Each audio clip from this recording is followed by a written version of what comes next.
ត្រៀមចង់ជួបចរចារៀបរាប់ប្រាប់អូនថាស្នេហាមកស្មោះស្រី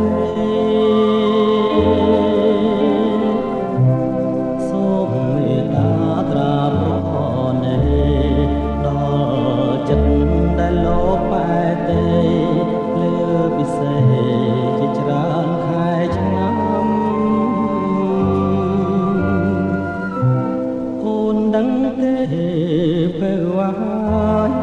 យប់ថ្ងៃបងគេងព្រួយខ្លួនមួយយល់តែក្រៀមក្រំខ្យល់បងមកនាំយកអារម្មណ៍រាល់ថ្ងៃរស់ឥតត្រនំទ្រូងរំដងក្រៀមក្រំខ្លោចផ្សា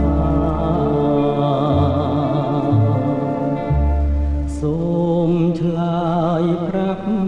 ផងឆ្លើយមកនួនល្អឲ្យបងអស់ក្តីសង្ការគុំឲ្យបងទុំខាសូមឆ្លើយប្រាប់ថាស្នេហាមួយម៉ាត់មកហើយនាងជាគ្រាបាញ់ចប់សូមអូនឆ្លើយប្រញាប់ប្រាប់មកពីសេស្ម័គ្រមិនស្ម័គ្រក៏សូមស្រដីគុំឲ្យបងព្រួយរីងរេដោយសារស្រី